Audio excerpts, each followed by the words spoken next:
د پاکستان پوځ تازه اعلان وایي د ټي ټي پي غړي مو ووژل او ورسره د افغانستان پیسې شتون درلود.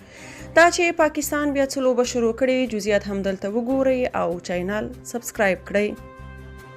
دا چې په دې وروستیو کې د پاکستان په ترهګر پالنې سیاست پر ضد پښتانه پاڅېدلي او له بلې خوا د یوې افغانۍ ارزښت 3 پاکستاني کلدارو ته رسېدلی، نو له پاکستاني ریاسته لاره ورکه ده. هغه غواړي چې ځان له ملامتۍ وباسي، خو د منظور پښتین خبره چې خپله ترهګر جوړوي، ټرینینګ ورکوي او بیا د ځپلو په پلمه پښتانه تباه او ملامتوي، ښکاري چې پاکستان بیا همداسې لوبه شروع کړه. تازه خبر دا دی چې د پاکستان پوځ وایي د پاکستاني طالبانو 12 غړي مو وژلي، افغانۍ پیسې هم ورسره وي.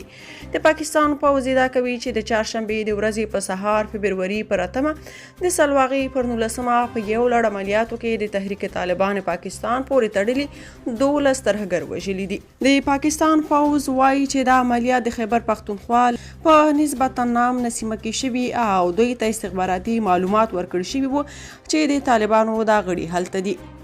د پوځ اعلامیه وایي د عملیاتو پر مهال ترهګرو پاکستاني طالبان وسلې، مهمات او افغان کرنسي هم ترلاسه شوي دي.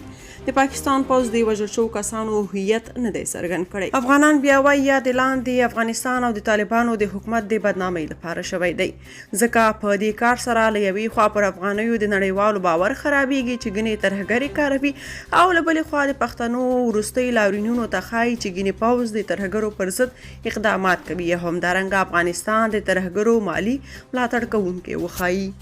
که تاسو په دې اړه څه نظر لرئ، په کومنټ کې شریک او چینل سبسکرایب کړئ.